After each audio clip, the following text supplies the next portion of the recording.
Well, it's been a few weeks since the final match of John Cena's career, and I'm a little late talking about it, but I want to talk about it anyway.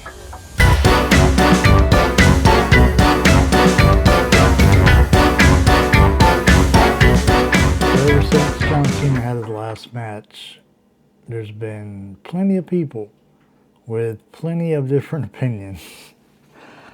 And I don't know, maybe I look at it a different way because would I have picked Gunther to be his final opponent? Probably not. And maybe that wasn't their plan originally. Maybe their original plan was for Sheamus to do it, but he got injured. So I can agree with that part where I wouldn't have had Gunther be John Cena's final opponent, but that's how it turned out. And the match wasn't terrible. And people were saying, well, he shouldn't have tapped John Cena out. Listen, John Cena at this point in his career, which is obviously over, it's not going to happen if he don't want it to happen. So if they'd have come to him and said, hey, we're going to have Gunther tap you out in your last match, and he didn't want it to happen, it wouldn't happen. So obviously he was okay with it. And people are saying, well, Gunther didn't need to be put over like that. He's already a well-established star. And like, I get that. But also, that's how it panned out. And as big as Gunther was, he wasn't super big. Like, yeah, he had, that long reign with the Intercontinental title. He was the world champion, and he was established. But getting that rub from John Cena just solidified him. And we didn't see him all that much on TV before. And now he's got that boost. And I mean, sky's the limit for that dude. And he's an older feller, but I'm also an older feller. So, but I think a lot of people are putting too much thought on the opponent and the outcome of the match, and I don't really think it's that important. Because if you see all the things leading up to the match, all the things that happened after the match, I think that's what people's going to remember. Like, if you ask me, like, other than Ric Flair, because everybody, and other than Shawn Michaels and blah blah blah, if you ask me about that match, I could probably tell you about those. But for the most part, look who retired the Dudley Boys from WWE, the Revival, and they're not even in WWE anymore. I don't really think we should put as much emphasis on who the opponent was and the outcome of the match as much as we should what's going to be remembered in years to come. Yeah, people will probably still gripe about Gunther tapping him out. But I think most people, what's going to stick with them is the CM Punk and Cody Rhodes coming out and giving him their belts, and the video package they played, all the people from the back coming to the ring, his final walk up the ramp, and he turned around and said, it's been a pleasure serving you all these years. And I think that's the stuff that people are going to remember. Plus, he's probably going in the Hall of Fame next year. Or maybe not 26, but probably 27. But maybe 26, so they haven't announced it yet. So he might go in 26. But I think most people are going to remember the things that happened around the match and not so much the match itself.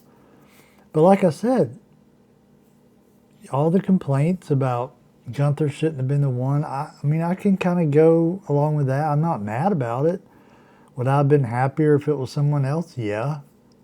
But it's whatever, LA Knight would have been a good opponent. Am I happy about him tapping him out? Tradition in wrestling is that you go out on your back. So John Cena, who, as far as I can tell, is a traditionalist type of guy when it comes to the business. Of course he was going to do that. Now, should Gunther have tapped him out?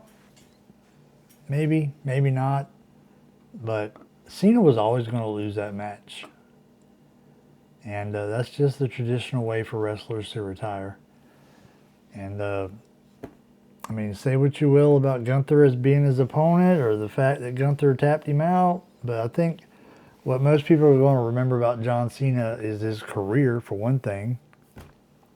And what happened surrounding the match, the build up to the match, and what happened afterward. So I would have liked to have seen Sheamus versus John Cena or something like that. Even though Sheamus don't really need it either. Sheamus don't really need the rub either. But somebody that needed it, like LA Knight could have used it. There are some other people in there in the tournament that could have used the Solo Sikoa. Could have used the rub. So, yeah, there could have been better opponents, but I'm not mad about it. You know, I'm not going to be bitter about it like Bret Hart and Bill Goldberg, kind of bitter about it. But it was pretty good match. Pretty good to see all the NXT talent coming up. I was a little upset the first match whenever Drew McIntyre got involved and got a DQ with Cody and Oba, because I really wanted Oba to shine.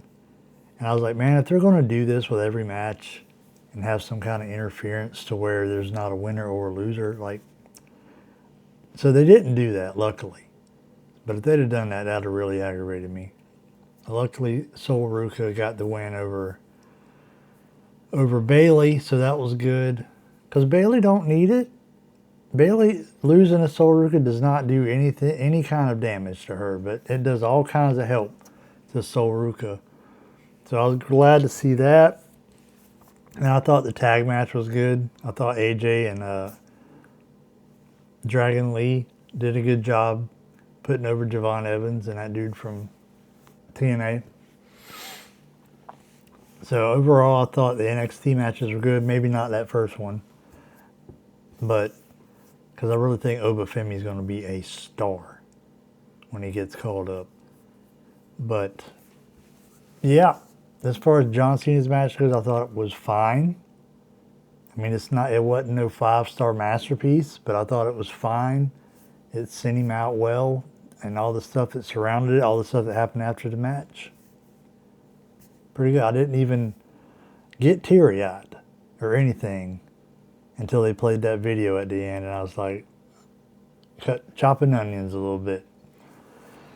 But anyway, that's my thoughts on John Cena's final match. I know I'm 2 weeks late, but I've been busy. It's been a Christmas season. I've had a lot of things to do. And I just got this microphone for this camera, which makes it usable now. But anyway, I've been Stormy Norman. I have rambled on. Appreciate you watching.